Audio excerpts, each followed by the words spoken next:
Before we get to printing and running the machine, I need to set up the R3min bed and make a couple checks in Fluid to make sure we're ready. So to install the R3min bed, I'm going to go back to the menus in the SSH terminal. MOBA Xterm, go to Recent Sessions. Change directories.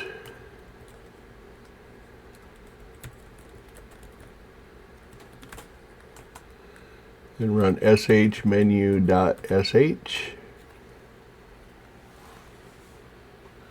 We are going to go to optional extras, number 4. And I'm going to choose number 1, R3min bed. Y for yes, and enter.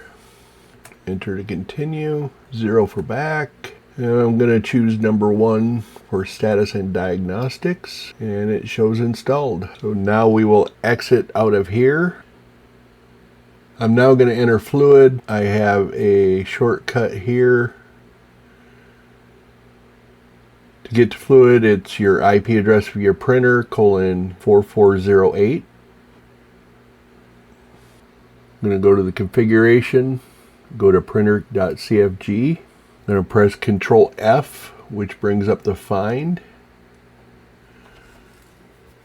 I will type in R3min and it will bring up the area where R3min was changed. So it added in the thermistor profile for the R3min bed. It changed the sensor type from the stock thermistor to the R3min bed that we specified up above. One other thing it does is it inserts max power 0.8, which is 80% limited. R3min recommends that if you're running on 110 power. I've actually checked mine and it doesn't require me to run at 80%, so I am going to put a hashtag in front of it. It turns green, which means it's remarked out. So after doing that, I'm going to come up over here to the right and do a save and restart.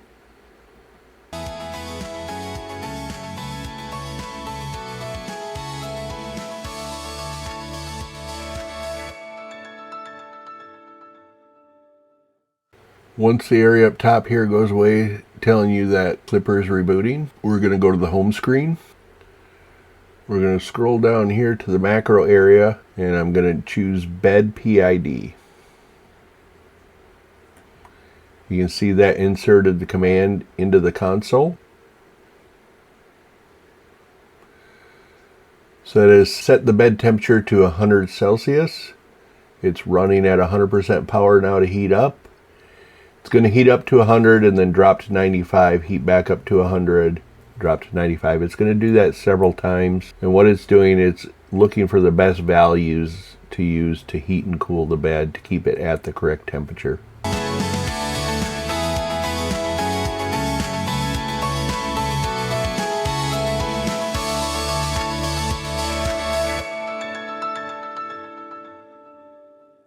It's run through its cycles of heating and cooling, and now it's done an automatic save config. So you can see the PID parameters here in the console. It's saving those to the bottom of the printer.config file.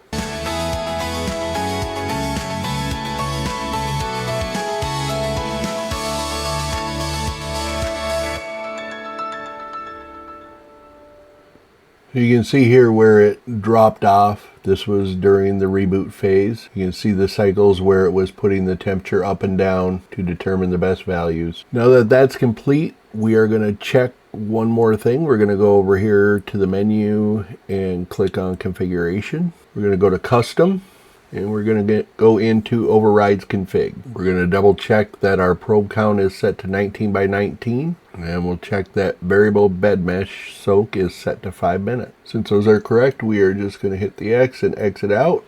And we are ready to move on to doing our initial bed mesh.